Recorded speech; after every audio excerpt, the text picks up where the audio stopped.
Hello and welcome to Luminate Finals 2023. I'm Sujatha Ramanujan. I'm the Managing Director of Luminate. I'm so glad that you're able to join us here in Rochester, New York, or from your location from around the world as we recognize 12 brilliant innovators and their teams. 6 years ago, we launched Luminate Accelerator based on one simple truth. It takes more than a good idea for a startup to be successful. That's why Luminate adds fuel to these founders' visions by providing mentorship matched specifically to their needs, access to world class resources in the Finger Lakes region, and beyond. And we offer connections to partners, investors, and talent to help them grow their businesses. Together, we're fanning the flames for change through disruptive technologies that will define what's possible in a variety of different industries and will result in a brighter, more sustainable future for all of us. You'll see that each of these startups we feature today has something profound to offer the world. Just as Prometheus handed humanity the gift of fire in ancient myth, there are differences here there are some significant differences here. First of all, there's nothing mythical about these guys. Their gifts are the result of hard work, commitment, and a compelling plan for transforming how we work, live, and play. And we expect wonderful outcomes for our innovators. The support we provide to these companies each day wouldn't be possible without the continued support of Governor Kathy Hochul. Her advocacy has been consistent and powerful for Rochester's tech sector, and we are grateful. We're also grateful to Empire State Development, as well as the Finger Lakes Forward Initiative, which funds Luminate and provides a nurturing place for today's most promising ideas and people. Laura Fox O'Sullivan from ESD is here with us today, as well as Ben Verschoen, and who's the new executive director of NISTAR. You'll hear from Lauren a bit later in our program. I'd also like to thank Optica for sponsoring Luminate Finals for the fourth year in a row. We truly appreciate our continued partnership with one of the leading societies for scientists, engineers, students, and everyone interested in the science of light. Over the next 90 minutes, we'll introduce 12 startups in cohort 6. Each is working on new inventions that harness optics, photonics, and imaging technologies, OPI for short. They put so much in the past 6 months and year into this program, and now they're competing for more than $2 million in follow-on funding. After today, they will all remain within Luminate's support system and portfolio, which for now has more than 50 companies with an estimated value of over $650 million. This year, we'll also have an interesting discussion with our keynote speaker, Dr. Pulkesh Mukherjee, who's the managing partner at Imperative Ventures. And we'll have Rochester's own Alexis Arnold as our MC throughout our time together. So before you meet Alexis, let's take a closer look at Luminate. Luminate is both an accelerator and an investment fund. There's this huge ecosystem that they can be a part of. We grow here. We bring in more technologies. We bring in more businesses. We bring in a diversity of people and engage them with all that this region has to offer from an optics and photonics perspective. We wanted this to be the biggest accelerator in the world for optics and imaging. Luminate's really allowed us to build much deeper connections in the local ecosystem and to solidify our presence here.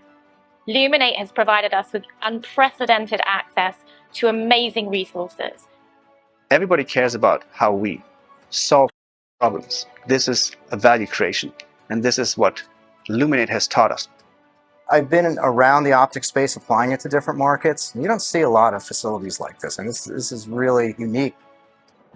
We identify 10 early-stage startup companies from all over the world. We bring those 10 companies in, invest $100,000 into them because they have such great ideas. We have received expert advice, amazing workshops, sessions, and we have had a lot of fun while we are doing it. I've always recognized Rochester as literally the center of the universe when it comes to photonics and innovation when it comes to optics. In 6 months, they go from being a really cool tech concept to really a functioning business. We have been very excited to be a part of the Luminate program because we are looking to manufacture a photosensitive chemistry. And there's nowhere else better than Rochester and upstate New York to do that. In other programs, you get generic advice, but in Luminate, we really got in-depth guidance by people that know the field. We have that much faith that the company's great and it's going to grow and it's going to hire people. Luminate provides us invaluable support to mentors, resources, and potentially open doors for new business opportunities for us as well. The Luminate team introduced us to quite a few investors, quite a few medical centers around in the Rochester area that could significantly help us. We have an enormous amount of infrastructure here. And I think that's why Rochester will succeed in this optical photonics and imaging initiative. We've learned so much from seeing other people in their growth and how they've dealt with problems that maybe we're going to be dealing with. It's helped me grow as a CEO in ways faster than I expected. Luminate has been really a great experience. The only regret I have is not doing this 2 years earlier. We put further investment into one or more of the companies, up to $1 million into a single company. It's going to return both financially as well as economically. If you have an investment community and a critical mass of startup companies, it becomes very sustainable for a long period of time. Some of the technologies that these folks are working on could have some pretty significant impact on the world. All entrepreneurs have to do is come here and start working. From co-working to offices. We've got wet labs for people that need laboratories. We've got prototyping shop with 3D printers and laser cutters. You come here and you're part of something. You're part of a community that will help you financially. It will help you with your overall satisfaction with your business.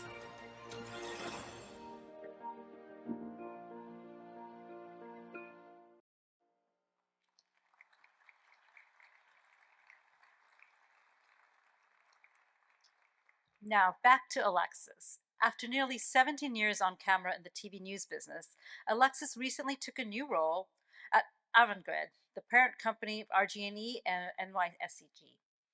She currently serves as the company's New York communications manager. Alexis also serves on the boards of the Pirate Toy Fund and 1330 Cancer Connect. We are so grateful to have her joining us today. Everybody, please welcome Alexis Arnold.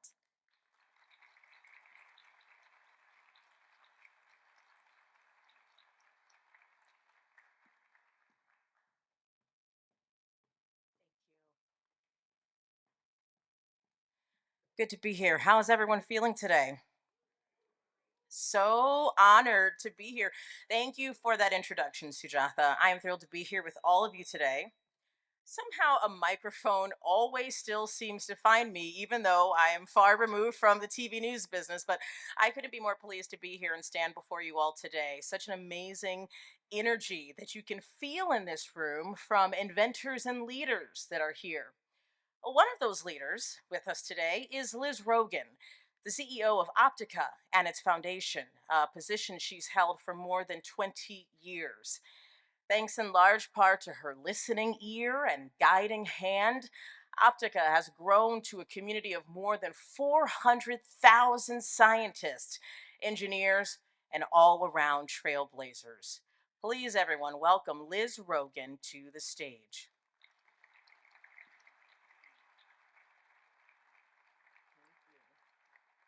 Thank you, Alexis. Welcome, everybody. It's an honor for Optica to be a partner. Congratulations to Luminate for another successful Startup Accelerator Final competition. We're grateful to Luminate for the critical focus and importance and support that they give to new photonics companies. Rochester has significant importance to Optica. It was our starting home over 100 years ago, and it is still a stronghold as a technology hub. This is an exciting time for optics and photonics. There's so much happening in the field, and as you can tell from the finalists' work, the scope spans from AR to 3D mapping to healthcare initiatives and much more.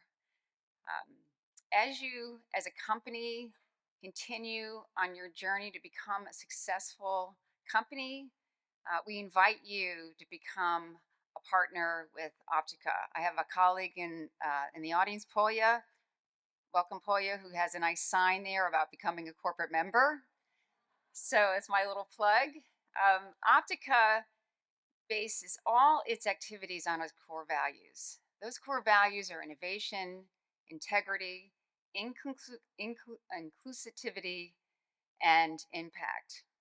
And as a CEO, I can tell you there's nothing more rewarding than realizing the impact that we've had on any of our members. In fact, just last week in my travels to Europe, saw some of my colleagues here, a CEO pulled me aside and said, you know, Optica really sent me some business, some real business that helped her company grow. That was incredibly rewarding to me. We're here to make meaningful connections. We're a business network. We're here to connect you with your customers, your suppliers, your partners, your investors, and talent.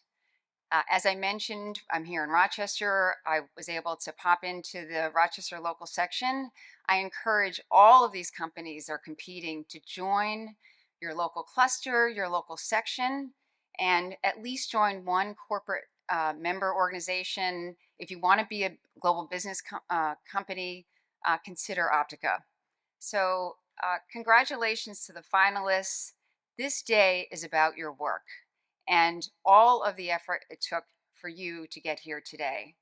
On behalf of the board of Optica, we are grateful to Luminate for including us in this activity and in making sure there's a culture of innovation in the photonics world. Thank you.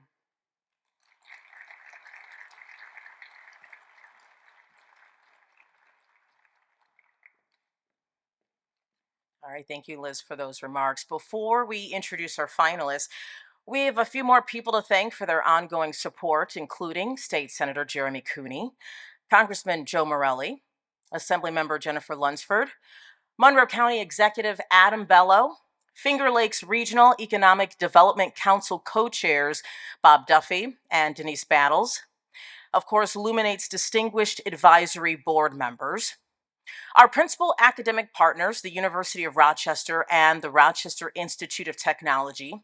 We'd like to thank the staff at NextCore who put on the Luminate program every day, and Rochester's Mayor, Malik Evans, who is here with us today and would like to say a few words. Please join me in welcoming Mayor Evans.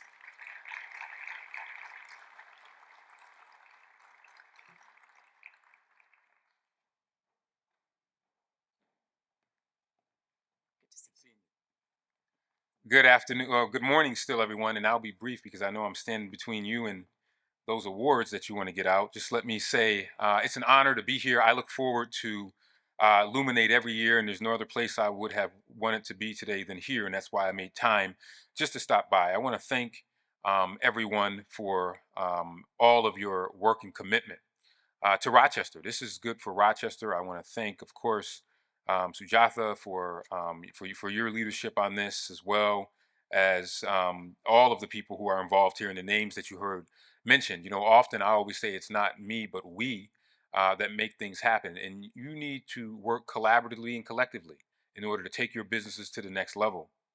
You know, I always say that the collective genius in this room. I always was saying to my son this morning, I hope some of it will rub off on me as I was sitting and listening to many that powerful video of many of the businesses that are here.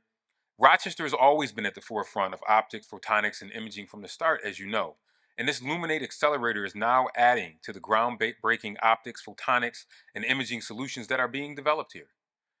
And thanks to these investments, Rochester remains one of the most vibrant, skilled, and innovative cities in which to do business.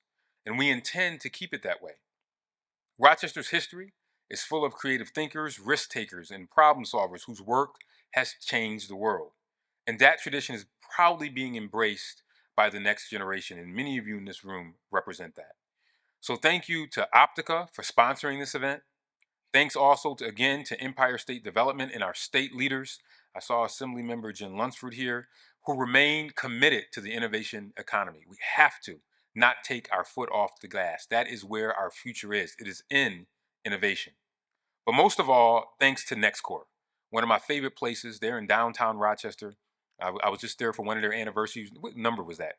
5 years. And they've had such a major impact in these past 5 years in our photonics industry for supporting and encouraging the startups who benefit from the wealth of wisdom and experience in this room. I'm a former banker, and I always tell people 5 things. I always say the first thing, because I was a banker, I say get a banker first.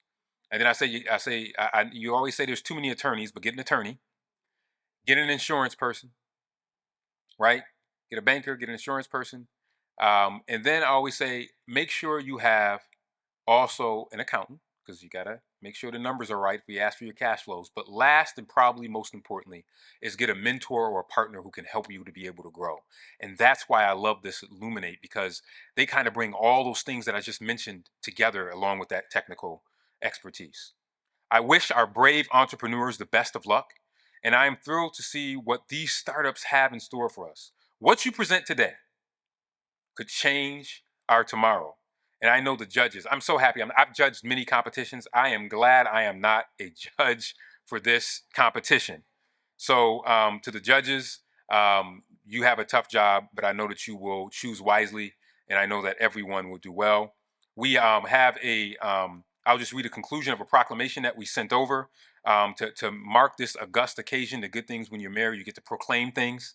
And it's great that I get to proclaim Luminate Day. And all it says on the proclamation that the folks here have is, it says, I, Malik D. Evans, Mayor of the City of Rochester, New York, do hereby proclaim September 27, 2023 to be Luminate Day in Rochester, and urge all its citizens to recognize the values of these investments in innovation. And thank you to all of you for recognizing these investments in innovation. Thank you.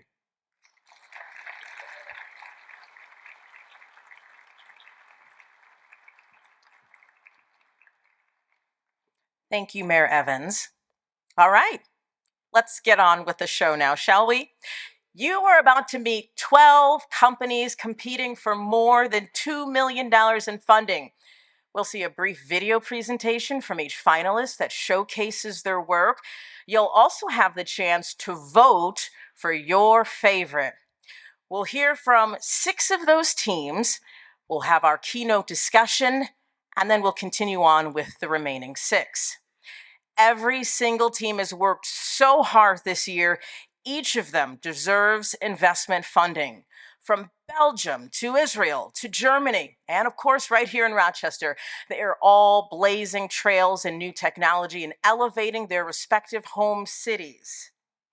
Our first company is Aqua Real Time, or ART for short. Hailing from Boulder, Colorado, ART is working to advance global water sustainability through more informed decisions. Let's take a look at a video.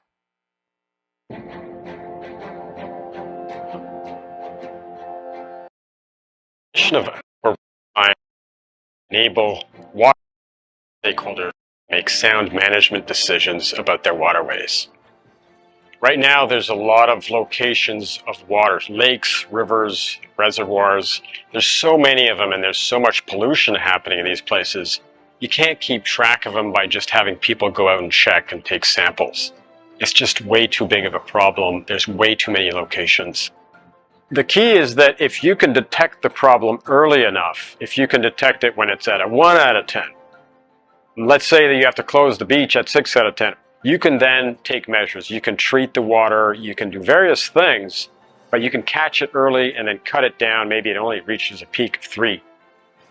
So what we do is provide products that allow them to have data coming in from the field. So we have sensors that sit in the water permanently, and they can be deployed at large scale, so many locations at a much lower cost than having to go out and sample.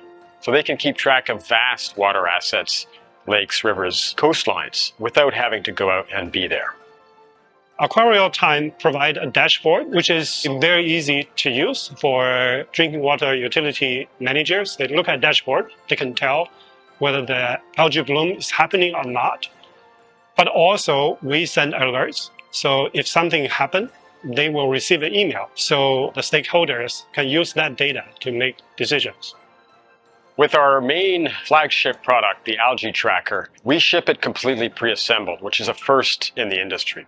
Just take it out of the box, place it in the waterway. It's a 30-minute installation. Once they press the power button, it automatically starts taking measurements of 6 key water parameters, streams them to the cloud every 2 hours, and they will be able to see that within 5 minutes in their web dashboard and start analyzing the data and making decisions. Illuminate program is very helpful. We learned a lot from the mentors. We've learned so much from seeing other people in different places in their growth and how they've dealt with problems that maybe we're going to be dealing with or have dealt in the past. It's been really useful, a really smart group of people here. For me, environmental problems are kind of what I've always cared about the most. And that comes from being an outdoors person, knowing that we're part of the solution, not part of the problem, that we're creating things that help these waterways stay clean or get clean. That's really meaningful to us.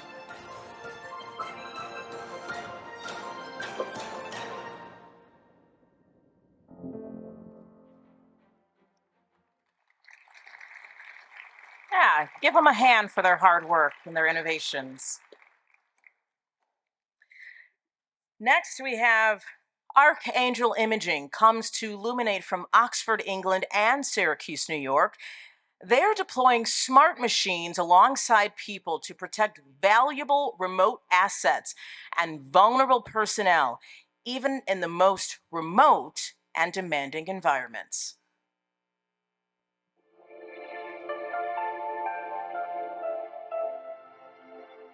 Archangel Imaging makes machines smart enough to behave like teammates and deploy alongside people, instead of being just dumb tools that need to be constantly managed and are dependent on vulnerable infrastructure. We have an amazing array of technological tools today for remote monitoring, from drones to cameras, IoT devices, and yet huge problems still persist. Why? That was the question I was asking after I spent a decade and a half working on world-leading drone technologies, helping set several world records. The answer really is because our technology today is deployed as a tool instead of a teammate. And what I mean by a tool is it's dependent on continuous operator attention, and human attention is the most precious resource when you're deployed out on the edge of the network. And it's also dependent on very vulnerable infrastructure, like communications or GPS. Archangel Imaging has two main product lines. Xnaut is our AI co-pilot for drones, and that allows drones to make decisions based off observed context. Foundationally, that's mostly navigation. Where am I and where do I go next? And sometimes that can change if it sees a vessel in distress or some other interesting observation. On the navigational front, with drones making decisions, we're able to navigate better than GPS without GPS. What is our AI ground camera, and that can deploy off-grid. It can sit in the middle of nowhere and monitor for whatever it's been asked to look out for, say a man with a gun. And under those circumstances only, it reports by exception what it's seen. So it's very limited in the bandwidth it needs to consume and very high effectiveness because it processes the data locally on platform. Luminate's really allowed us to build much deeper connections in the local ecosystem and to solidify our presence here in central New York. We chose central New York as the place to land in the States last year, and what we're really keen to do is grow where we're planted. We see an opportunity to unlock a lot of nascent value and therefore prevent a lot of painful waste that we see in most of our technology value chains. We see a massive opportunity to help our most exposed and hardworking service personnel. And of course, as veterans, we're pretty well aligned to their mission. By using the machines for what they're good at as teammates, alongside people, we can finally not just solve those problems, but create a lot of really high value new jobs. And of course, we're keen to make sure those jobs are created here in New York.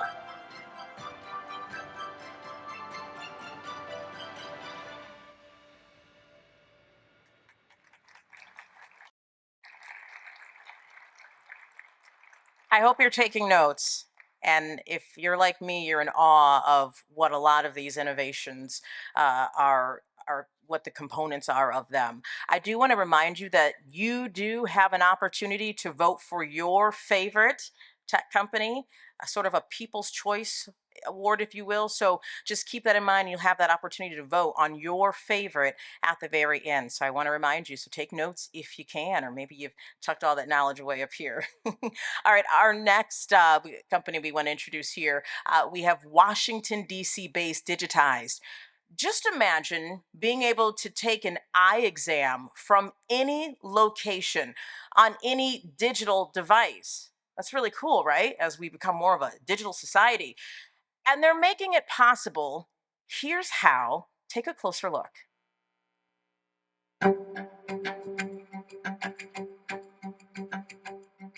We are Clear Eye Test, and we are delivering a 10-minute at-home eye test that you can take from any digital device, and it will give you a brand new optical prescription from scratch with no optometrist in the loop.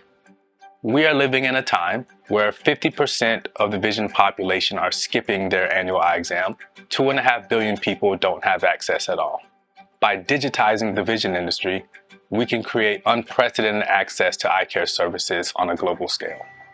Imagine you've been putting off getting an eye test for weeks. With Clear Eye Test, you can simply take your laptop or your mobile device and go through a simple 10-minute process.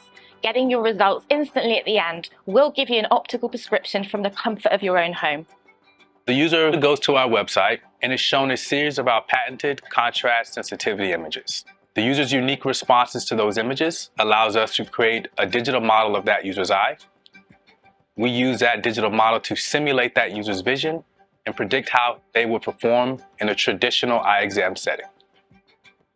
Our science-led contrast sensitivity approach at Clear Eye Test, apart from anyone trying to deliver online testing.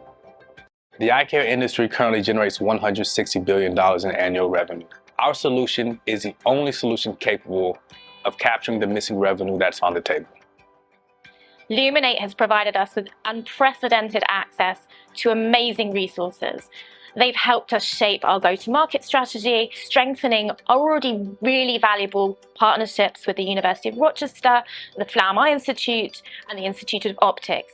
It helps to shore up our base here in Rochester. As someone who grew up in an underserviced community, I still remember the first time I lost my vision. Didn't know what was going on, did not have immediate access to eye care services. I'm excited and thankful and blessed that I have the opportunity to make sure that never happens to anyone again and create sight for someone just like me with far worse conditions. Without vision, you don't have choices.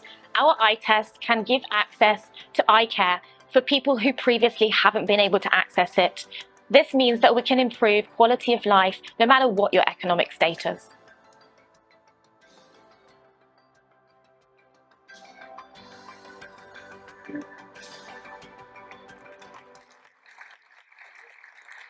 I'm one of those people that don't get to get my eye exam. I've never had to, but how cool would it be to be able to just have that access immediately? That is a very neat concept. Thank you for your contributions. All right, most of us enjoy a cold glass of milk every day, right? Maybe? I don't know if you're lactose intolerant or not, but we don't necessarily think about the way milk is processed. Labby from Cambridge, Massachusetts is working to improve the way dairy farms test milk, as well as the health of herds, which is real-time milk testing solution. Let's take a look.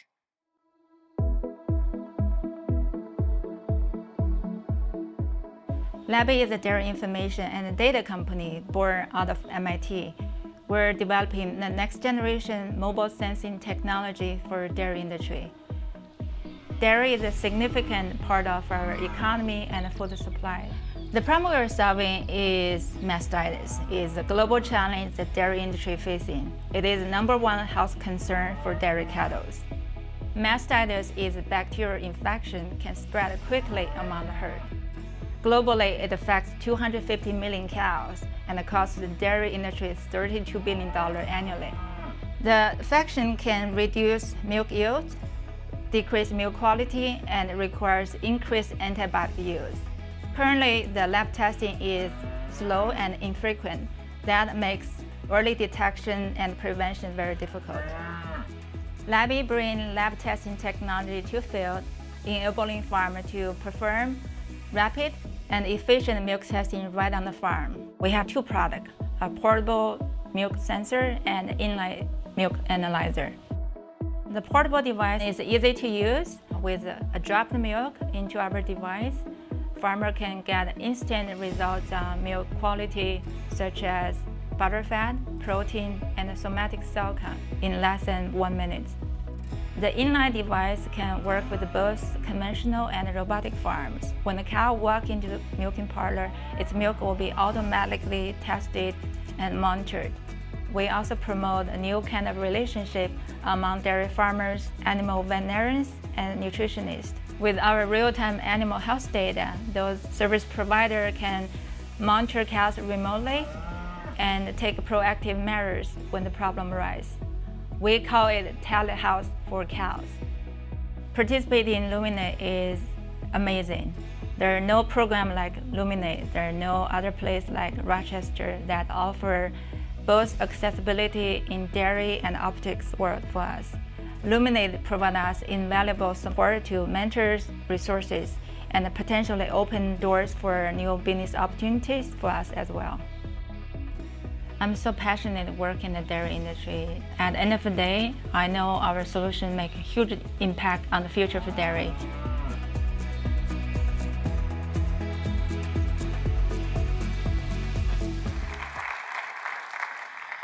How many of you wish your smartphone or smartwatch didn't have to be charged so often? Yeah, I see people raising their hands. I know I do too. Well, I'm proud that my home city is represented here today. Chicago, Illinois-based Nanopattern Technologies just might have that answer. It's transforming display manufacturing so devices like these could last a month on a single battery charge. Let's learn more.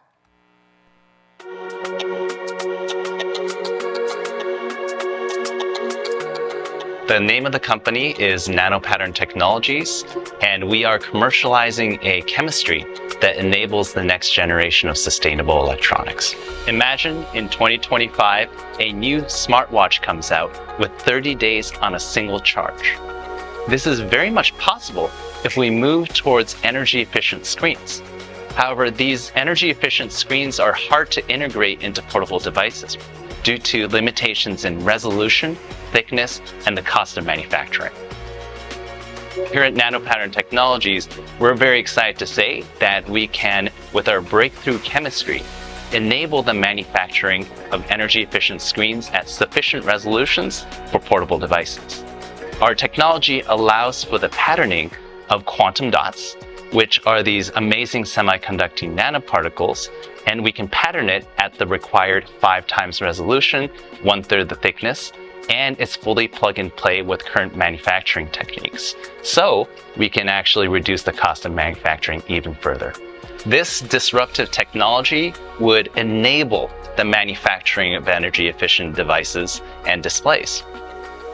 By doing so, you open up a whole wide range of portable devices as a market for display makers. That market is as big as $47 billion projected in 2024. We have been very excited to be a part of the Luminate program because the program provides us with wonderful regimented classes. It allows us to have amazing advisors. And on top of that, we are a chemical manufacturer looking to manufacture a photosensitive chemistry.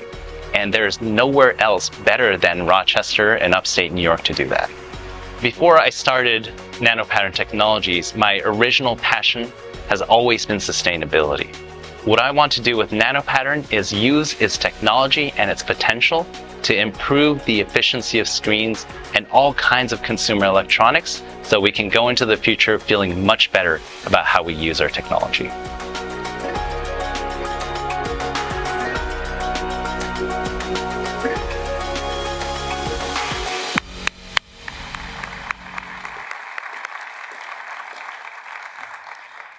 Headquartered in Tucson, Arizona, Norken Technologies Optics are making 3D mapping faster, more accurate, and less expensive to improve applications like eye tracking, facial recognition, autonomous navigation, and industrial security. Let's learn more.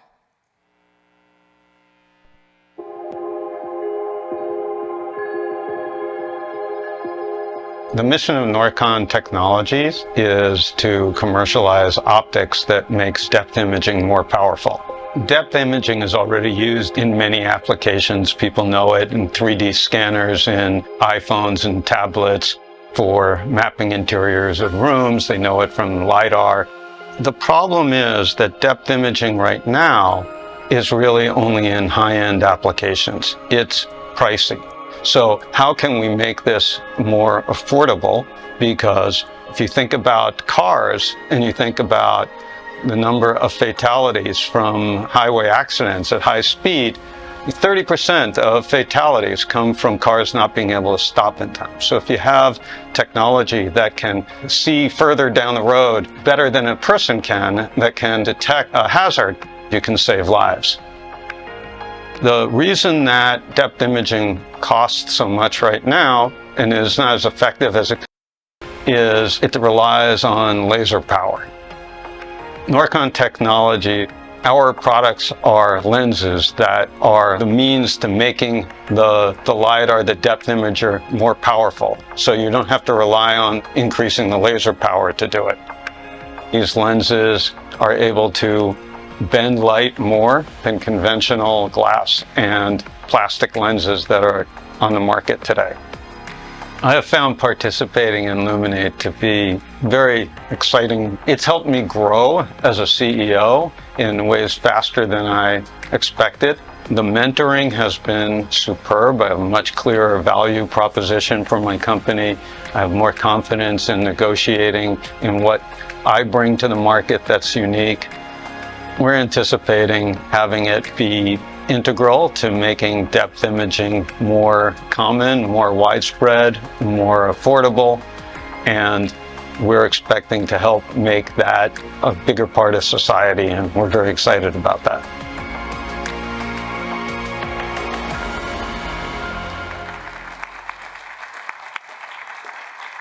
And that completes the first 6.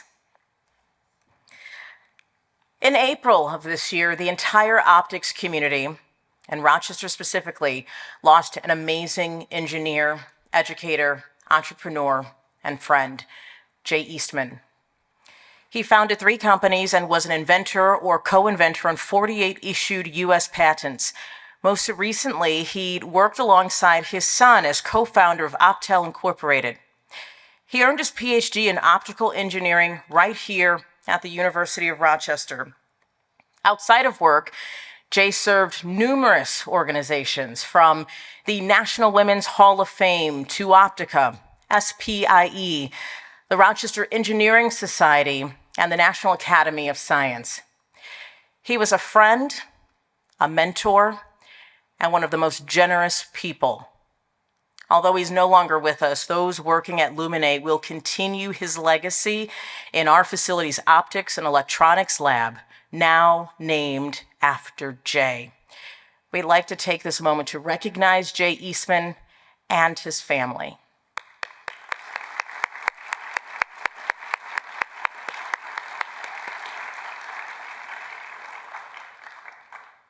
Let's switch gears now and let's get into a good tech discussion, something Jay would have loved.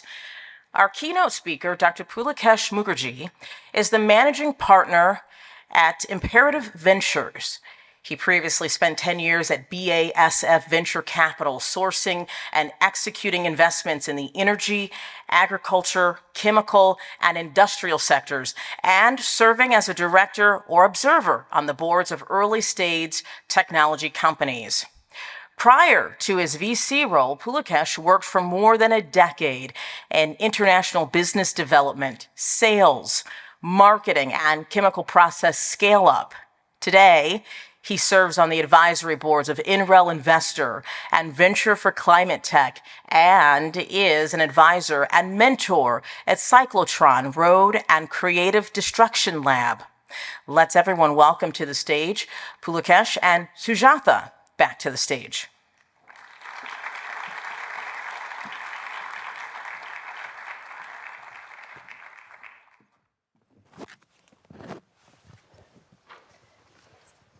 So first of all, thank you so much for doing this. So Pulikesh kindly offered to fly in and have this conversation with us, and his wisdom has been super helpful as we form the program and work with companies. So thank you. So Sujatha, thanks for the invitation. It's always a pleasure to be back here. I think this is the 3rd time I'm coming here, and it's amazing. So we wanted to take a little bit of time to kind of probe you have a very vast experience and a lot of vision and wisdom in this industry. So we wanted to talk to you about how deep tech and associated investing has really changed in the last decade, because you've watched this industry change. It has changed quite a bit. So I've been investing in this sector from 2009 onwards and been involved before that. So if you look at the deep science, deep tech investing, and especially with regard to climate change that's happening, there is a seriousness now. It's not just about, hey, this is the big thing, we have to do it. There is a need from the market. The corporates are serious in trying to do that. So are the investors. One of the things which still needs to evolve is, can we scale them? Because without scale, there is no impact. So there are lots of excellent science, but just because it's an excellent science doesn't mean it's a great business. So that's the transition which is happening now.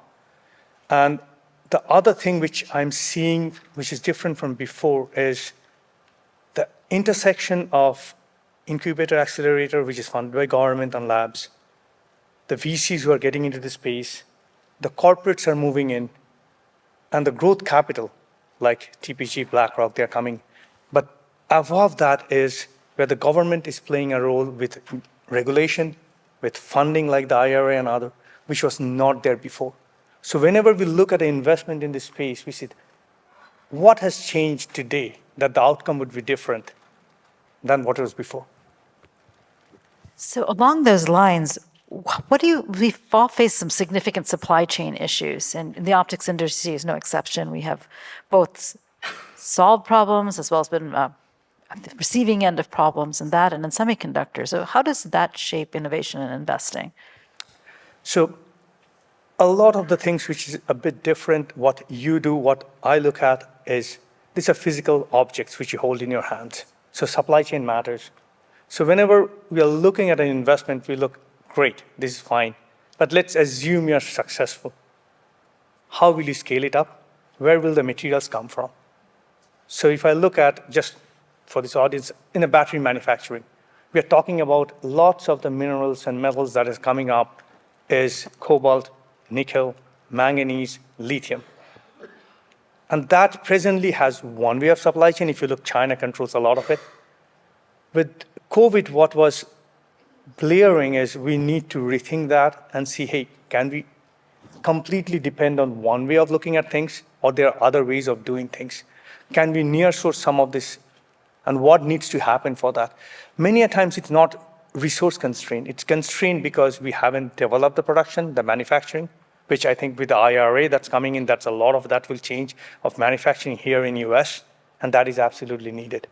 So whenever I look at any of this innovation, when we think about chemistry, material, and other things, is when you're looking at scale up, is to consider, is that constrained by resources, or is there other constraint? And how will we manage the supply chain? What will happen? So one of the transition things which I think will happen in lots of it. So coming from a background of BASF, when you think about manufacturing, a lot of the time you set up your plant of production to optimize on cost.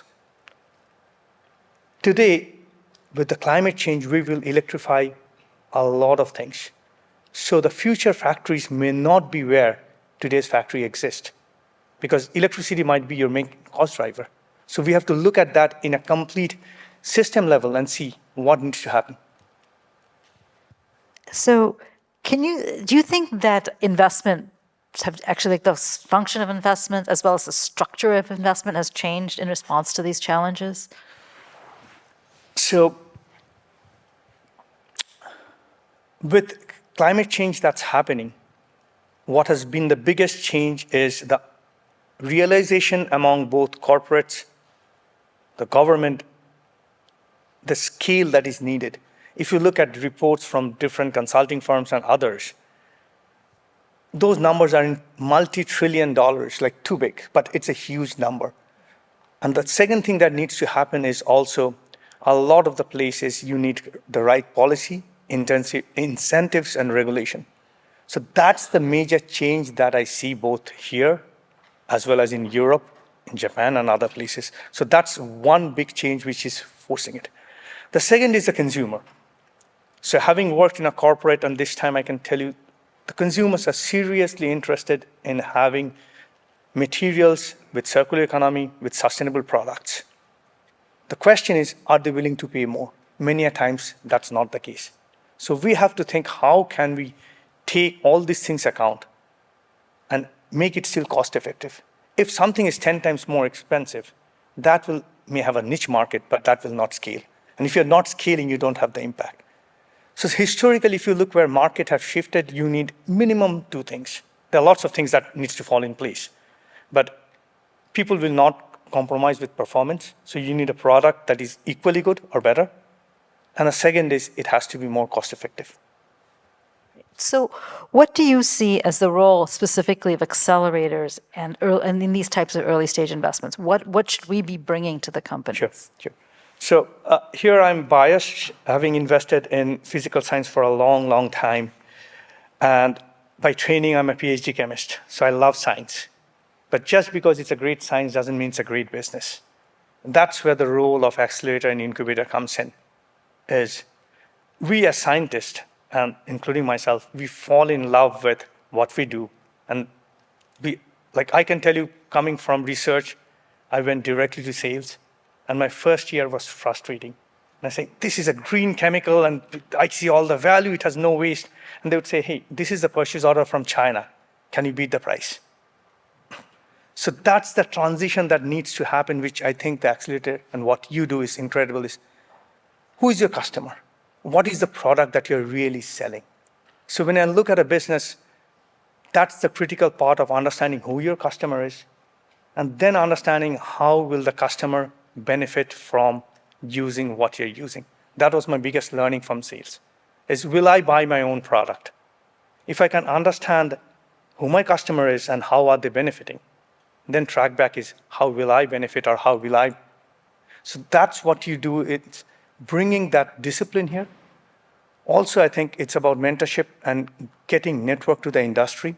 Many a times that's even more valuable than the funding. It's, am I getting the real correct information, and how do I get into the industry? You know, it's interesting you should say that, because I remember one of my early jobs in business coming out of research, my boss at the time was not a scientist. He looked me in the eye and said, if you don't carry the bag, you can't run a business. And I was thinking, I could run a business. Not until I carried the bag, I couldn't. Yeah. So along those lines, we see a lot of crisis coming. We see climate crisis. Are there some specific industries or technologies that you say, we need innovation in this. We really need people to think hard about this. Can you? So given where the climate is, I think that's the biggest thing we have to address. I will not be an alarmist. As a chemist, I would first say is I do not know how many years we have. It's an extremely complex system, but that we need to do everything we can. That's for sure. Given where it is how can we bring innovation, be it energy efficiency, be it better ways of making hard to decarbonize industries, better ways of measuring. If you look at the agriculture industry, that's a huge impact on greenhouse gas. It's 14%. It's the ways we can reduce that. Ruminants is a big part of it. If you look at what we use today, steel, chemical manufacturing, are there ways to reduce the emission? So one process which I think will impact all of it is electrification and getting there. So how do we electrify as much as possible? And what does that need? The infrastructure needed. Many a times we don't need new invention. Some of it is just scaling. And the last part which I see is with new tools, and here I'll use AI as a tool. It is like anything new, it's a double-edged sword. How can we use it to accelerate things?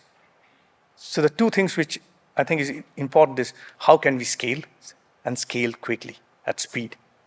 And a lot of the innovation that's happening here will contribute to that. So on that note, what advice do you have for early stage tech startups that are contemplating their first raise? What would you tell them right now? So the reason I'm hesitating is talk is cheap. They are the ones who really become the entrepreneurs. So even where I vehemently disagree with some of the things, being an entrepreneur is difficult, and if we can support them, we should. So first, respect to all of those who took the risk and jumped and becoming an entrepreneur.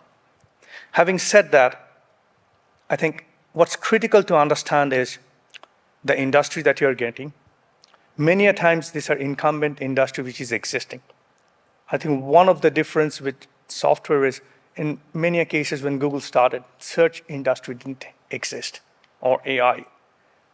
In what we do, your competition is not necessarily another startup. Your competition is basically an incumbent company with massive resource. And coming from a big incumbent company and now on the other side, when I was in purchasing, if a big company comes and gives you the same value proposition, I'll always buy from a big company compared to a startup. So you have to think, where is my advantage? Why would the other person do it? So you need to have some structural advantage to compete in the market and gain advantage. So that's one of the things, and that comes from really understanding the industry very well in the detail, including supply chain as well as distribution channels. Are there ways where you can shorten the system or you can add benefit? You might be able to charge more on the particular product, but overall, where is the customer benefiting? If you can articulate that, that's great. Finally, you're trying to sell a product. So what I say is one of the biggest learning is go and sell that product once and then go and sell it again. If you can do it 2 times, you know that you're creating some value. Because the first time you may have gone, but the second time you have understood the value and the third is, can you understand what value you are generating for them so that you can capture a portion of that value as well? So we have time for one more question. So I'm gonna ask you a very local question. So Pulkesh, you were really nice to come out here and join us when we first started Luminate, and helped us help our Venture for Climate Tech group. And you're not from this area, so we had to ask you to come out here and visit. And so what do you see in Rochester and Luminate and Venture that you think is good that we can put out there and let people hear about? So I think if I recall correctly, I was here either the first or the second event that you had, the first one, and think. It is the quality of the company and the selection process. So when you come here, you meet this, like, I'm sure to select these companies, you went to 500 companies and at the selection process. And it's not just about giving your background and the background that the team that you have. It's not just, oh, it's a great school science. Is there a pathway to get to the market? Obviously, there are challenges, but is there a pathway to get to the market and the resource you can bring? So for any accelerator, and I'm advisor to a couple of them, as I mentioned, the biggest thing is, the funding is absolutely necessary because you need people to sustain, is the mentorship. By that, I mean are you giving valuable advice which is actually meaningful? Because a lot of the time, people can talk about the big picture. If I talk climate, okay, the market is huge. So anybody who tells me, hey, how big is your market when they're talking about it, are not from the industry. That's not a meaningful question. The question is, how do you get there? What needs to happen? If you're scaling it up, I'm a brilliant scientist, but I may not have any idea what scale up means. I can tell you personally, when I went after doing my chemistry PhD to BASF, which is a chemical company, I had no clue what production was, how to produce something at 30-ton scale. You have the resource to bring from this area to supplement that company and complement, hey, you're doing fine, but keep this in mind. From day one, you need to think about how do you go to the market, how do you scale up things? And that's what you have here, is that ecosystem. So I want to thank you so much for taking the time to come and to work with our companies and to offer your guidance. We really appreciate your having done this. It's a pleasure to be here.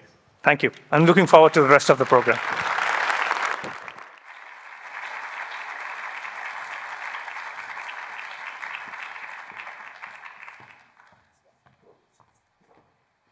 Thank you, Dr. Mukherjee and Sujatha, for that engaging conversation.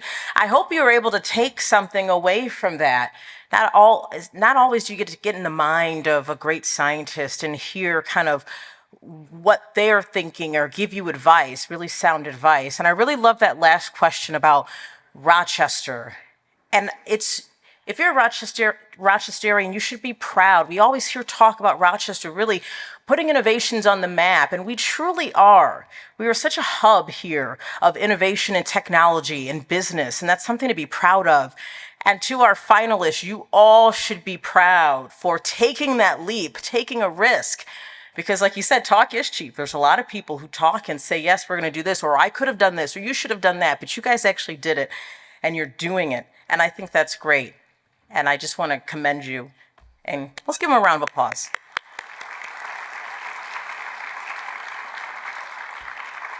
I also want to take the time to welcome and acknowledge the folks who are watching online or from wherever their locations are. Hi to you. Good afternoon. Thank you so much for joining us.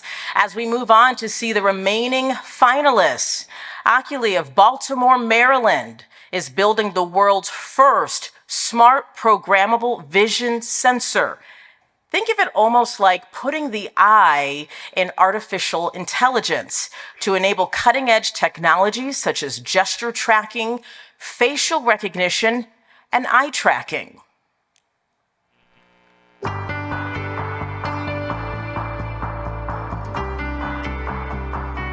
Oculi's mission is to enable fast, efficient, low-cost, and secure computer or machine vision. Historically, sensors have been dumb. They basically capture a signal, like for imaging, right? They capture light, and then they output exactly what they capture. And the computer has to process all that data, even though most of the time the images and the video have useless data. We've had automated sliding doors forever, and now we have automated faucets. Both don't have any visual intelligence. That's why they don't work very well. That's why sometimes you stand in front of the faucets forever and don't get any water. It's because it's a very basic sensor. It's very dumb, actually. And the reason why they don't have a vision-based solution is because it's expensive in energy, in time, and in dollars today. That's what we will enable tomorrow. So we developed basically a chip that operates similarly to the human eye, where you program it to only send the information that's relevant. And it does it very efficiently in time, in energy, and in cost. Our value proposition is to enable a natural experience between the physical and the virtual world. So as we add more smarts and intelligence to devices, we are going to enable a natural experience. For solutions today that deploy computer vision or machine vision, we're going to enable a much more efficient solution. So we are going to save a lot of energy. In fact, cameras today, dumb cameras today, waste more energy than 165 countries of the world. For existing applications, we're going to make them a lot more efficient. But for applications that don't have a solution today because it doesn't exist, we're going to enable that as well. We were approached about flash floods, and flash floods turned out to be the natural disaster that kills the most amount of people, even in the US. Our sensor is deployed now in large volume because it can actually measure the rainfall and predict flash floods. Luminate has been really a great experience. The people have been great. They are very focused on providing all the resources. The only regret I have is not doing this 2 years earlier. Every day, I keep discovering that there's actually a new kind of a technology that we weren't thinking about before. The world desperately needs a technology like ours. And I want to be part of that solution.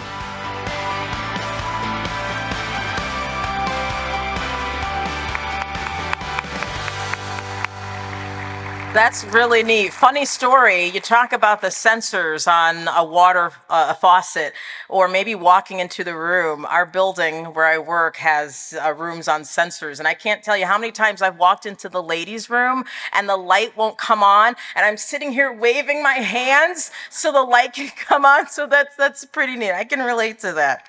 All right, this Rochester, New York team didn't have to travel far to participate in Luminate. Photonet Interconnect Solutions is reshaping the future of optical fiber to photonic chip connections through laser technology that will replace traditional glue techniques. Let's take a closer look.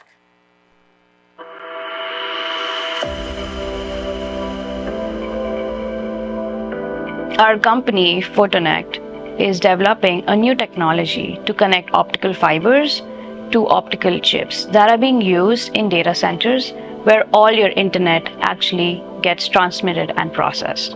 The biggest problem in the data center industry, especially when you're using optical chips and optical fibers, is the time it takes to connect a fiber to a chip. If you buy an optical transceiver device, about 80% of the cost of the device just goes in the packaging and testing of it. And out of that, about 40% is just how you would connect a fiber to a chip. And the biggest reason or the bottleneck here is the time it takes to do a single connection. As the internet grows, you need a lot of data to be transmitted to data centers. You need a faster, more efficient method to connect fibers to the chip for processing and for scale-up. Participating in the Luminate program has been very helpful and enlightening. We have received expert advice, amazing workshops, sessions, and we have had a lot of fun while we are doing it. What I'm very passionate about is making a change in the world. And for me, if my technology can reduce the amount of energy the data centers are using and it can have a global impact, that is a win for me. And that drives me to make this dream a reality every morning.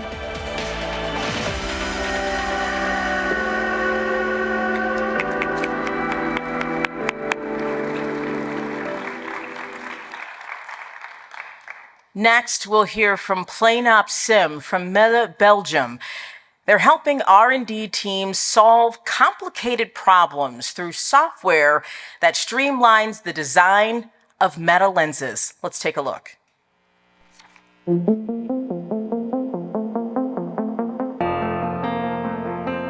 So our company is called PlaneOp Sim, and that stands for Planar Optics Simulation, because our core business is simulating this new field of planar optics. We saw there was a big problem in designing meta surfaces, which really would make it possible to make optical systems that are as small as the electronic chips that we all carry around. But the problem is these systems are very complicated to design. It takes a lot of time, they are hard to fabricate, and that was really holding back this innovation.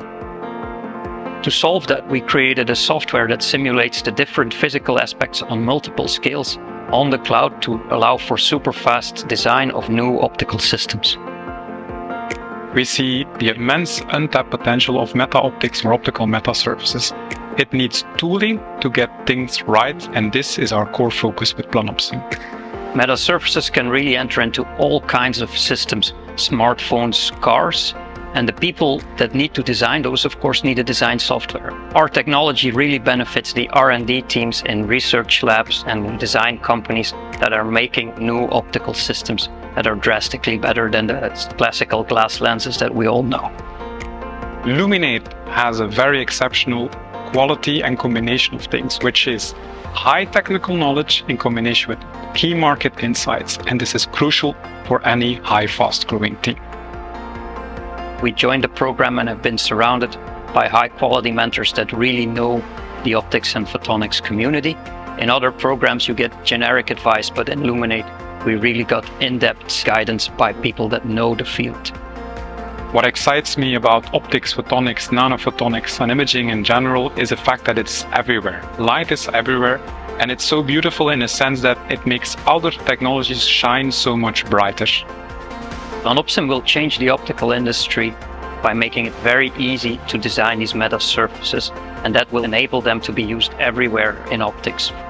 We see a very bright future for flat optics, meta optics. It will be everywhere, it will be in sensors, it will be in cameras, it will be telecom, just as basically a computer in the back of your pocket.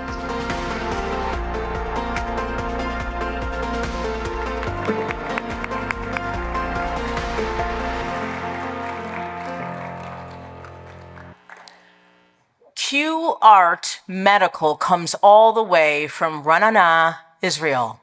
The company is working to dramatically improve in vitro fertilization success by enabling highly informed sperm selection.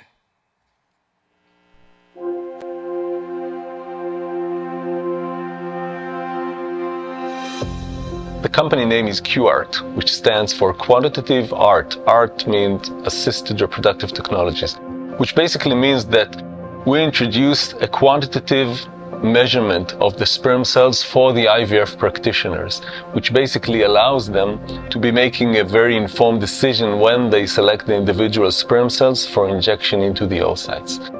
Today, the success rate of IVF is very low. It's between 15 to 20%. One of the major reasons why it's so low is that they have to make a gut feeling when they select the individual sperm cell. How would you know what's a good and what's a non-compliant sperm cell? So this is where we come in. We provide the added information that the human eye cannot see and standard microscope cannot provide you by using our special interferometry technique, which is both using our special hardware and software. We are actually capturing also the third dimension, the Z, the vertical dimension of the sperm cells, which creates a three-dimensional tomograph. It's like the cell instead of being just a flat picture. Well, the Luminate team, the management here, introduced us to quite a few investors, quite a few medical centers around in the Rochester area. We also were introduced to quite a few vendors that could significantly help us down the road when we seek for a US-based manufacturing site. We're going to promise the couples that the embryologists have the best tools in order to select only compliant sperm cells, and by that assure that each egg, which are precious, gets the best and the most compliant sperm cell possible. Now that would definitely reduce the bar and make IVF much more accessible to many couples.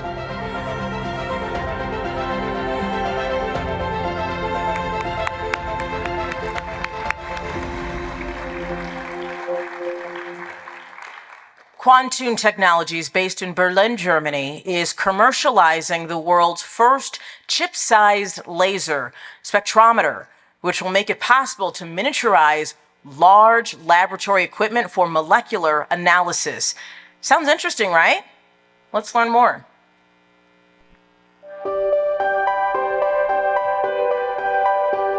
We at Quantum Technologies have developed a novel molecular sensor to bring laboratory-grade spectroscopy out of the lab into the field, into the farms, and into the production lines, giving us real-time information about what molecules are present by the way they absorb the light. The sensor is used in every process going on and to make the process transparent. This way it helps to close the automation gap, let machines communicate with each other, and automate everything from the first step to the last. Our molecular sensor can be used everywhere. It will change how we think about production. It will change how we see production in a very transparent way. But it can also be integrated in other devices. It can change the way we see health. We can, for the first time ever, take this lab device and strap it around our arm, make wearables to give us a direct insight on a molecular level into our body, helping us to go from a reactive healthcare to a proactive healthcare by knowing things about our body in real time that we don't know today. Luminate has taught us how to think more customer-centric, how to build a better product with the technology that you got. Not trying to sell the technology, but to sell the value to the customer. Everybody cares about how we solve people's problems. This is a value creation. And this is what Luminate has taught us. I believe the quality of our decisions depends on the knowledge we base them on. Producing data for better knowledge through all areas of the world will create better decisions, better processes, and a better world.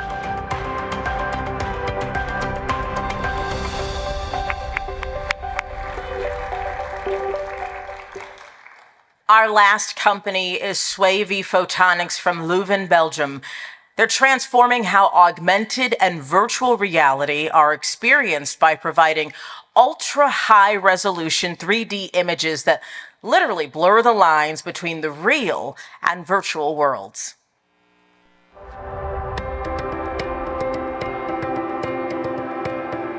Swavy Photonics is a company that is developing the world's first holographic display chips. The human vision system expects things to behave in a certain way. And when you have virtual reality and augmented reality, they try to mimic the human vision system, and many times they fail. The world has evolved over the past couple decades. We've become much more connected, but being able to have that information in a way that, is usable and not just, two-dimensional, not just, on your laptop, not just, stuck in your pocket in your phone. The future and how people communicate is in 3 dimensions.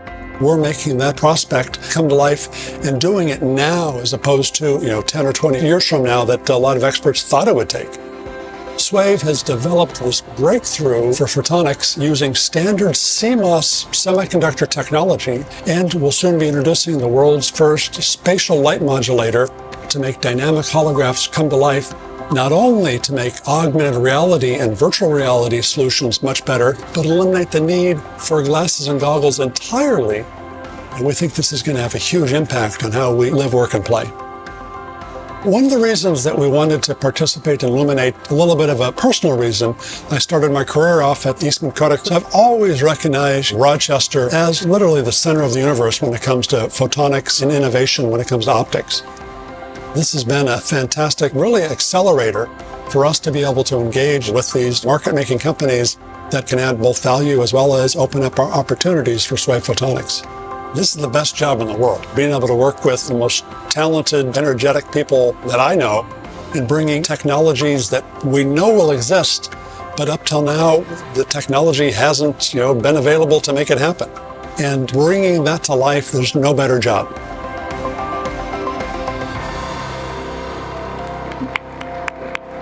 SWAVE. Mike, I apologize for that. I worked on these ahead of time. There's a lot of names, but you guys are all so impressive. How about you? Are you impressed with what you've seen today?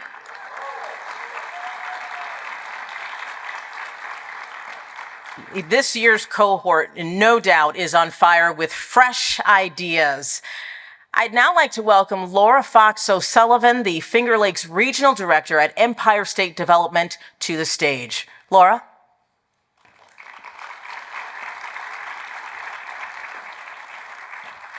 Good to see you again. It's nice to see you. Thanks, Alexis. Good afternoon, everyone. Great to be here. I'm so incredibly happy to be here with you all today on behalf of Governor Kathy Hochul and Empire State Development. I'm also joined by several of my colleagues from NYSTAR New York Ventures, so thank you for being here. We're once again celebrating these amazing innovators, mentors, and administrators who are responsible for this forward-thinking competition. Can you believe the amazing ideas and innovations we've seen here today? I'm blown away by what we've seen already. With just one look around the room, it's easy to see that the 6th cohort of the Luminate New York competition has truly assembled some of the best technical and creative minds in the world who are benefiting from the region's OPI expertise. This event is another great example and showcase of how this region's cluster of OPI companies and researchers are continuing to lead innovation. The focal point of this state-supported competition is on future OPI breakthroughs that will work to enable countless transformations across society that are still being envisioned. And as we have seen here today, these innovators are taking that commitment very seriously. Supporting forward-thinking ideas is a central part of the regionally developed Finger Lakes Forward Economic Development Plan, which is funding this accelerator with a real focus on key industries like photonics. This competition is doing exactly what it was designed to do, drawing these amazing entrepreneurs into our region where they're growing their next generation ideas and setting down roots. To date, more than 530 startups from 46 countries around the world have applied to take part in the 6 rounds of Luminate. Since its inception, Luminate has invested $18 million in 63 startups. And the companies in the portfolio now share a net worth of more than $650 million. In addition to providing an estimated 1.5 to 2 times return on investment, many of the companies are establishing U.S. operations or some aspect of research and manufacturing in the Rochester region, which has resulted in 164 jobs. I'd also like to take a quick opportunity to recognize the exciting work of some of our partners in the effort to support OPI innovation here, the U of R, RIT, MCC, and others in this room, who continue to help build on Rochester's legacy as the optics and imaging capital of the world through advanced research and specialized programs. Also, many thanks to Governor Kathy Hochul, whose Continued commitment to that effort includes funding for 3 more rounds of the Luminate New York Accelerator and for her strategic vision, which is responsible for the momentum that continues to build here in Rochester and throughout our region. But enough about us. Today is all about these amazing entrepreneurs who have worked so hard to advance their next generation ideas. Good luck to all of you. We're so glad you're here and that you stand committed to putting down roots right here. Now I'd like to turn it back to Alexis. Thank you.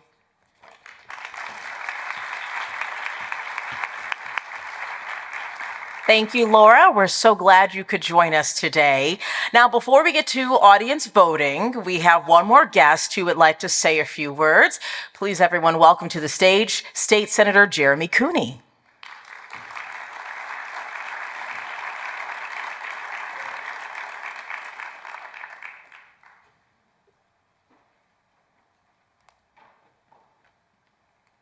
Thanks so much. It's good to have you here.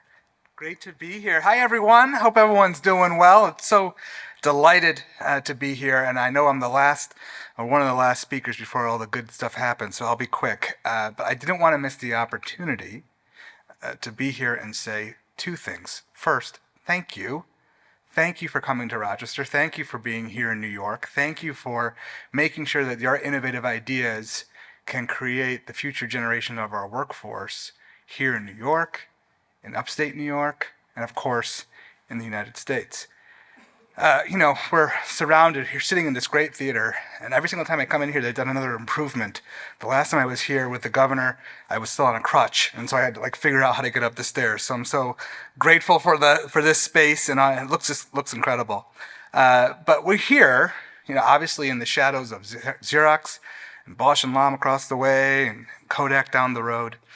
And, when you think about how those companies made such an impact on generations of Rochesterians, and yet the workforce and the talent stayed, even as those companies changed and evolved and grew. And, that chapter now turns to all of you.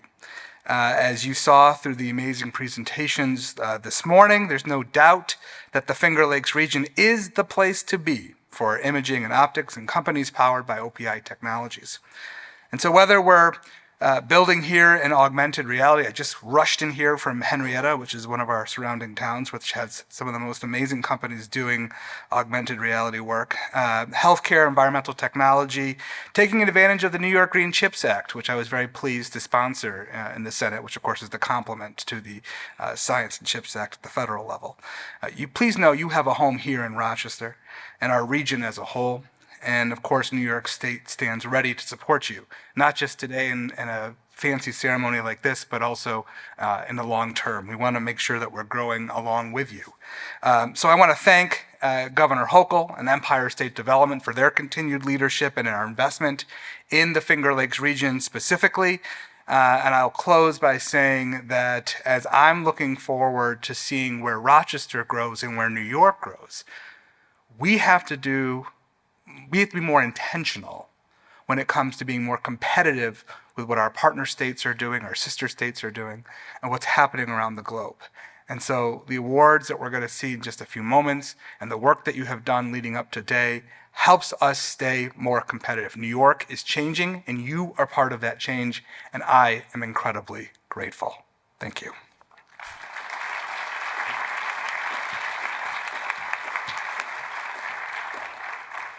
Thank you, Senator, for your support of Luminate and the region's tech landscape. Let's get on to the awards. Are you excited? This is an exciting part of the ceremony here. In recent weeks, our advisory board and judges reviewed the work of our finalists to choose the companies that will receive follow-on funding. But today, they are truly all winners who deserve celebration. Can we celebrate them again?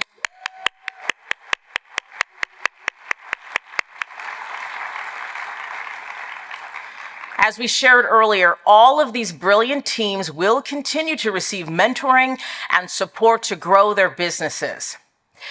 It's your turn now, though, to let us know which of these contenders stood out to you. So go back to your notes Everyone here and watching online today gets to decide who wins the Audience Choice Award and $10,000.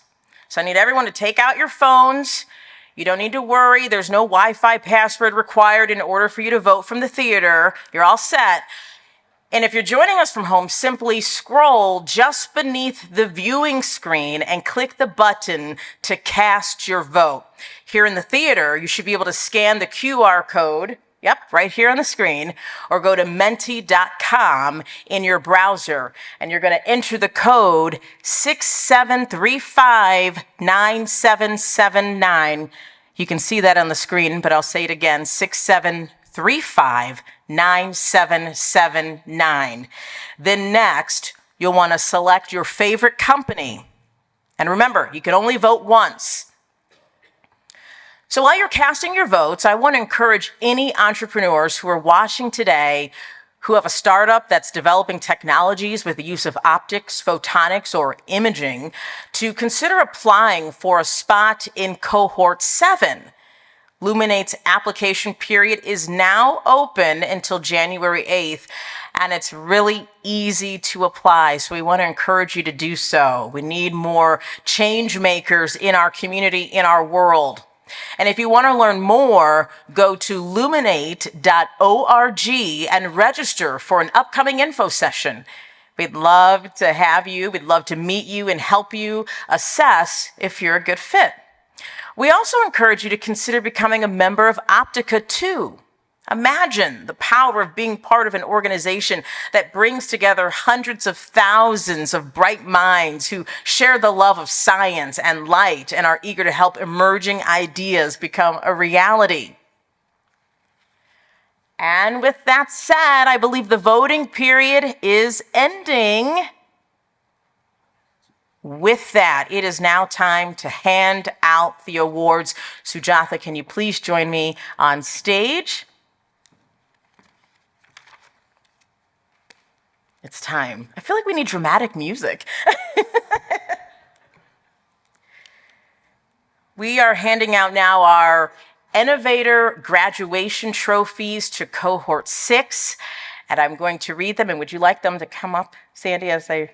Okay. All right. You all know what to do. So here we are. We have Aqua Real Time. Yes, give them a hand. Archangel Imaging. Digitize,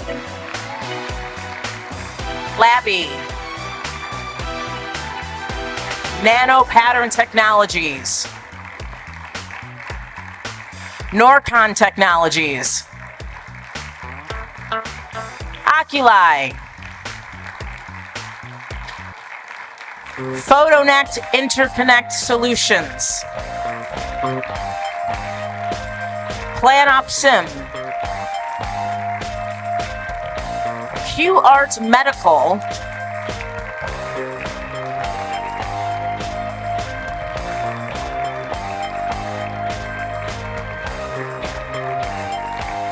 stage is getting crowded, so give us a little break as you take your photo opportunity here. Congratulations. Quantune Technologies, come on up.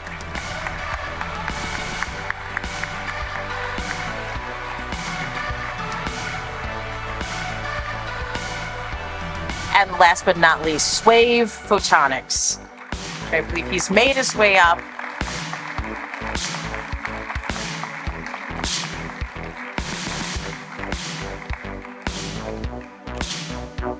Congratulations to everyone in this cohort. Well-deserved honors for sure.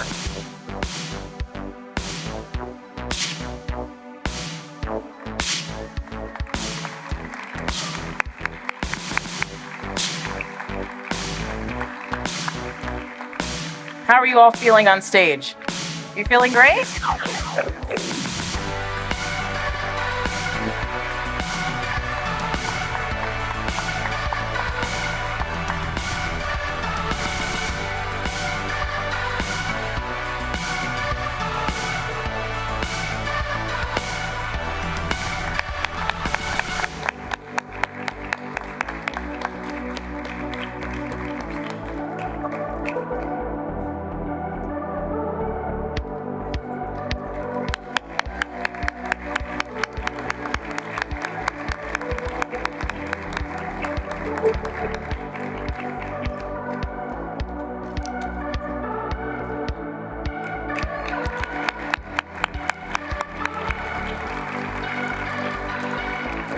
Congratulations, everyone. You should be very proud of your work and continue to do great work.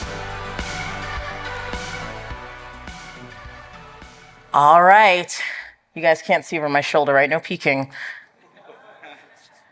Now, the Honorable Achievement Award and $50,000 goes to... I need to build suspense a little bit. Don't look at the teleprompter. PhotoNet Interconnect Solutions.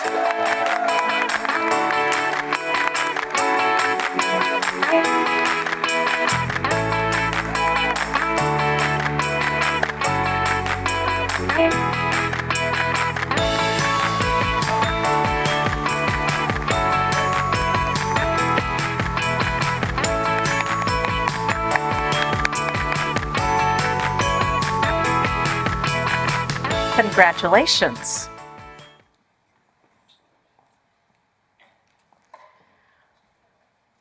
Moving on now. 1 second. This is exciting. I feel like I can play a little bit of a TV show host where you build the suspense and then you reveal. This is so great. And you can't cash this at the bank, by the way. It's a very large check. All right, for the first time in Luminate history, we have a three-way tie for the Distinguished Graduate Award. Each will receive $200,000. And I am so honored to say these awards go to Quantum Technologies,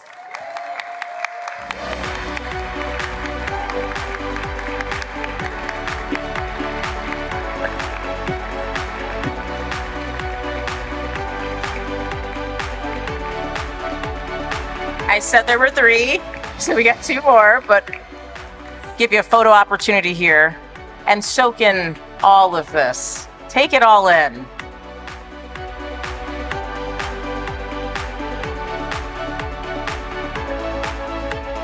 As we prepare for our second winner,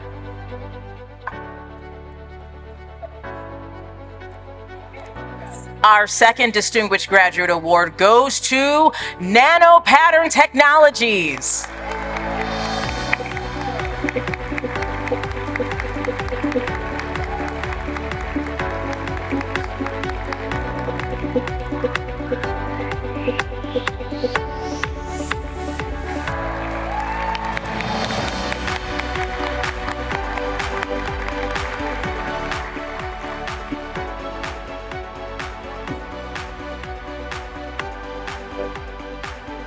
We have one more.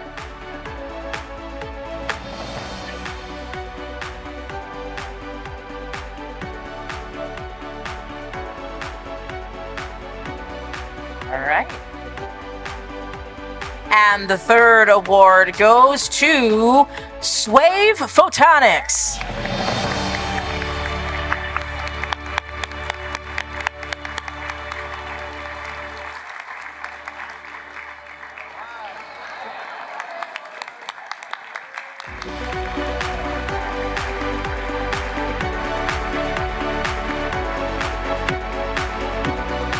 That is amazing. Congratulations. Next, we have our Outstanding Graduate Award, the recipient of $400,000. Are we ready, ladies? The winner is Digitize.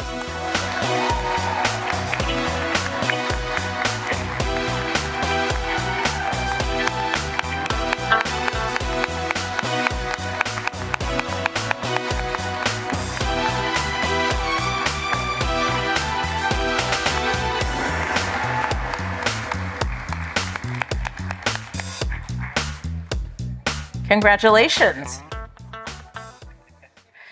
All right, it is time for our Audience Choice Award. Hot off the press. That's not a thing anymore, but just arrived in my hands here. Are you ready? You guys are just like really excited, right? Okay, I won't delay anymore. This year's Audience Choice Award and the recipient of $10,000 goes to Q Art Medical.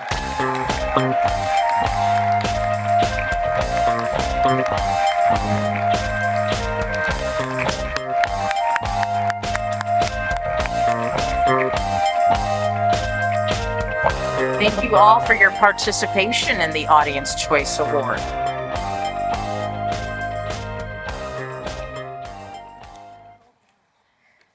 This is our mighty award here.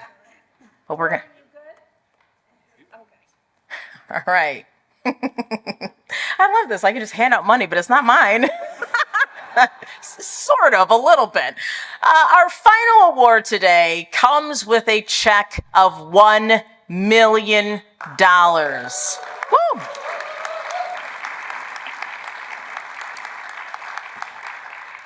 The Luminate 2023 Company of the Year goes to, can I get a drum roll?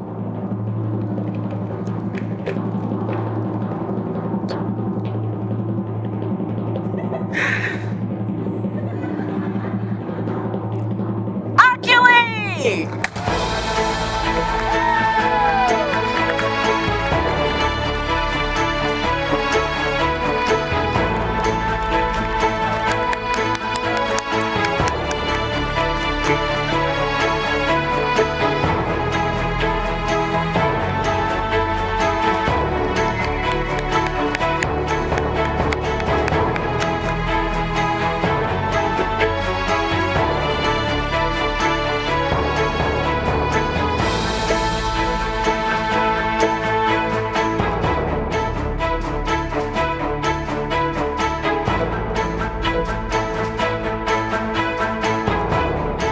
Congratulations to you all.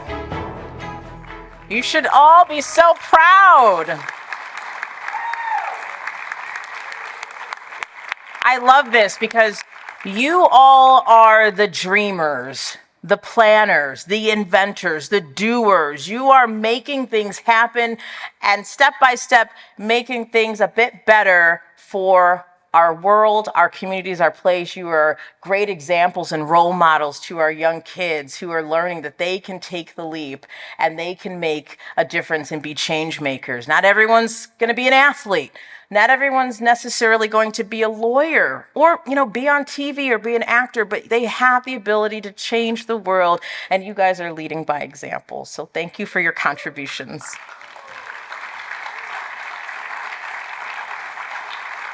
As we began today's program, Sujatha compared the work of these innovators to the arrival of fire as a tool long ago. Their work today is profoundly important. And here's the thing about fire. When it's harnessed for good, it does more than generate heat. It illuminates our world. You see what I did there? And this year's cohort is doing just that, lighting the way toward a world full of promise. And each of these finalists is not only lighting the way, they are inventing a brighter future here and around the globe. What a joy to see so many different cities and countries represented here today. Rochester has a proud history of innovation. There is inspiration here. There is energy. And there is light, which makes Luminate all the more fitting as a name. Again, we invite you to get to know us better. Subscribe to our newsletter at luminate.org to follow the inspiring stories of these amazing startups. We're here to lift them up, to cheer them on, and you can too. Thank you all for joining us today. And remember, we have grab-and-go lunches just outside the auditorium doors for everyone, so be sure to take one on your way out. I know you're hungry. And here's to seeing you in 2024. Here's to our future. Thank you for coming and have a great day.